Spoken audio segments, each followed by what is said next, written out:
नमस्कार, मैं आशुतोष शर्मा और आप देख रहे हैं न्यूज़ 11। हम अपनी इस कड़ी को आगे लेके चलते हैं और अंदर चल के ये देखते हैं कि जो धर्माचार्य, भागवताचार्य, साधु संत यहाँ मौजूद हैं, वो किन किन मुद्दों को लेकर आज चर्चा करने वाले हैं। आज प्रथम दिन पहले तो सनातन शोभा यात्रा शांति सेवा धाम से और कृष्णा फनलैंड तक कार्यक्रम रहा, जिसमें हजारों की संख्या में लोग रहे। अभी सनातन संस्कृति समागम का कार्यक्रम चल रहा है, जिसमें हमारी संस्कृति विलुप्त हो रही है। तो हम अपनी संस्कृति की रक्षा कैसे करें, हम आने वाली पीढ़ी को अपनी संस्कृति के विषय में कैसे बताएं, हम सभी सनातनी एक कैसे हों, इस विषय पर ये यहाँ कार्यक्रम रखा गया है और बड़े बड़े महापुरुष आ रहे हैं। बाकी उसके बाद आज से और 12 तारीख तक श्रीमद् भागवत कथा का भी कार्यक्रम रहेगा। तो बड़े बड़े महापुरुष रोज आ रहे हैं। आज भी कुछ मंडलेश्वर आए हैं, बाबा बलराम जी और मंडलेश्वर जी आए हैं, और कल भी कुछ बड़े महापुरुष आएंगे, परसों रोजाना आते रहेंगे। केवल हमारा उद्देश्य यही है, इस कार्यक्रम के जो मुख्य हमारे आयोजक हैं, या आयोजक समझ लो, यजमान समझ लो, या हमारे अपने भाई समझ लो, पंडित राहुल द्विवेदी जी इस कार्यक्रम के आयोजक हैं, जिन्होंने ये बहुत दिव्य और भव्य कार्यक्रम का आयोजन श्री धाम वृंदावन में किया है। ये बहुत बड़ी बात है और ये इतिहास का ऐसा कार्यक्रम है कि आज से ऐसा बिगुल फूंका जा रहा है कि आने वाले 1-2 वर्षों में इस सम्मेलन का और आने वाले 1-2 वर्षों में देखेंगे कि हमारी सनातन पद्धति किस तरफ चलेगी। ये आपको सब पता चलेगा, क्योंकि आप सब पत्रकार बंधु हमारे, और आपके माध्यम से मैं अपनी बात सरकार तक, उत्तर प्रदेश की सरकार, केंद्र की सरकार तक पहुंचाना चाहता हूं कि हमारे सनातन के ऊपर कोई भी व्यक्ति अभद्र टिप्पणी करके चला जाता है, कोई भी हमारे देवी देवताओं पर अभद्र टिप्पणी करके चला जाता है और कोई कानूनी कार्रवाई नहीं होती है। तो मेरा निवेदन है कि ऐसा कानून बनाया जाए, या अभी कुछ दिन पूर्व 16 नवंबर को दिल्ली में सनातन संसद का कार्यक्रम हुआ, उसमें देवकीनंदन ठाकुर जी की अध्यक्षता में वो कार्य हुआ था, जिसमें सनातन बोर्ड की मांग उठाई गई। तो मैं तो यही कहूँगा, या तो हमें सनातन बोर्ड बना कर दे दो जिससे हम अपनी संस्कृति की रक्षा कर सकें, या कोई कानून बनाइए ऐसा जिससे हम अपने सनातन संस्कृति की रक्षा कर सकें। जी, मेरा नाम राहुल द्विवेदी है और आज का कार्यक्रम हमारे पूज्य महाराज श्री कृष्ण कन्हैया जी पदरेणु जी के नेतृत्व में किया जा रहा है और सनातन संस्कृति समागम है ये, जहाँ पर हमारे सभी पूज्य संत और दूर दूर से आए हुए लोग यहाँ पर आए हैं। साथ ही सनातन, जैसा कि महाराज जी ने मेरे से पूर्व कहा कि आज एक फैशन का विषय हो गया है कि सनातन को कोई भी गाली दे देता है सोशल मीडिया के माध्यम से या किसी भी, लेकिन कोई कठोर कानून सरकार नहीं बना पा रही है।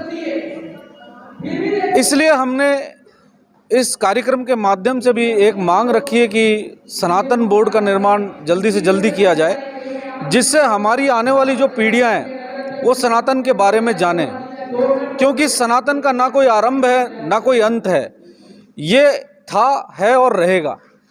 तो ऐसे भव्य सनातन के धर्म को जानने के लिए हमारे जो पाठ्यक्रम हैं उनके अंदर भी हमारी जो पुराने लोग हुए हैं उनकी गाथाएं बतानी चाहिए।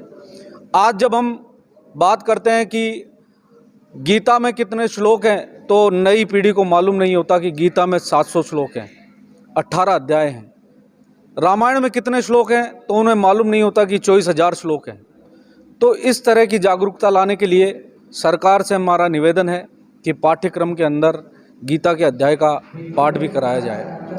धन्यवाद। हमारा नाम श्याम बिहारी चतुर्वेदी है और ये जो हमारे सनातन संस्कृति समागम जो हो रहा है वो हमारा तीसरा समागम है। ये पहले हमने 16 तारीख में किया था, 22 तारीख में, 22 अगस्त में, फिर इसके बाद 15 नवंबर में गोवर्धन में किया था। ये तीसरा है, चौथा दिल्ली में हुआ ही था। इसमें जो हमने खासकर बिंदु रखे हैं, तो उसमें बिंदु रखे हैं कि जैसे फर्स्ट हमारी जो संस्कृति है वो विलुप्त होती जा रही है, तो उसको कैसे संरक्षित किया जाए, इसके उपाय क्या है, ऐसे हमने सभी महापुरुषों से पूछा है। दूसरा हमने रखा है कि ब्रज में प्रायकर ऐसे स्थान हैं जहाँ पर जो स्थान हैं, जो पुरातन स्थान हैं, धरोहरें हैं, वो अलुप्त से होते जा रहे हैं। तो हमने ये पूछा कि उसको किस तरह से उजागर किया जाए, उसकी पहचान किया जाए। तीसरा बिंदु हमने रखा है कि ब्रज 84 कोस की परिक्रमा होती है, तो परिक्रमा में क्या है कि बहुत से हजारों क्या करोड़ों की संख्या में लोग परिक्रमा लगाते हैं ब्रज 84 कोस की, तो उसमें जो रास्ता है वो सुगम नहीं है, दुर्लभ है। तो हमने ये भी विचार मांगा है सभी से कि उसको सुगम किस तरह से किया जाए। चौथा हमने बिंदु रखा है कि जो हमारे बच्चों में जैसे सिखा है, तिलक है, वो भूलते जा रहे हैं। हम किसी से कहें तिलक लगाने में सबको शर्म आ रही है, तो हम बच्चों को ये यहाँ से एक संदेश देना चाहते हैं कि ताकि वो तिलक लगाएं, शर्म ना लगे उनको, और सिखा नहीं रख रहे हैं। तो वही सब संस्कृति, और घर में जितने भी अभिभावक हैं वो बच्चों को मोबाइल तो दे देते हैं। तो या तो पहले पुरातन में पहले कभी माँ से जो बच्चा संतुष्ट होता था, लेकिन आजकल माँ हट गया है, माँ की जगह पर मोबाइल आ गया है। तो उस संस्कृति जो हमारी पाश्चात्य संस्कृति बच्चों के अंदर जा रही है, तो वो हमारी संस्कृति में पुनः कैसे वापस आएँ, इन 4 बिंदुओं पर ये समागम रखा गया है। यहाँ से पूरे सुदूर प्रांतों से आए हैं, जैसे राजस्थान है, आपका दिल्ली है, उत्तर प्रदेश तो हम लोग हैं ही हैं, इसके बाद मध्य प्रदेश भी है, और मध्य प्रदेश के बाद में आपका जो है महाराष्ट्र भी है, महाराष्ट्र के बाद में आपका नागपुर भी। तो इस तरह से सुदूर प्रांतों से लोग बाग आए हैं। इसमें करीबन जो है जाकर के 100 संत आए हैं, और आचार्य लोग करीबन 200 आए हैं, और हज़ारों की संख्या में हम गिन के बताएंगे नहीं। तो उसमें जो अभिभावक लोग आए हैं, जो बच्चों के अभिभावक हैं वो भी आए हैं, कुछ श्रोता बंधु भी आए हैं, कुछ विद्वत वर्ग भी आए हैं, सभी जगह से लोग बाग आए हैं यहाँ पर। तो जो विलुप्त हो रही संस्कृति और जो सनातन की जो मांग है वो इस समय चरम पर है, क्योंकि हर जगह आपको सनातन बोर्ड बनाने की जो मांग है वो लेकर बैठक का जो सिलसिला है वो लगातार जारी है आज भी। और ये जो आप देख रहे हैं यहाँ पर सप्तदिवसीय भागवत के साथ साथ यहाँ सप्तदिवसीय इस सनातन पर चर्चा की जाएगी, जो हिंदुत्व पे जो प्रहार हो रहा है उस पर चर्चा की जाएगी, यमुना प्रदूषण पर चर्चा की जाएगी, और जो वृंदावन में जो व्यवस्थाएं चरमराई हुई हैं, जो वृंदावन में जाम की स्थिति बनी हुई है, उन पर चर्चा की जाएगी। तो ऐसी उन तमाम खबरों को देखने के लिए जुड़े रहिए न्यूज़ 11 के साथ।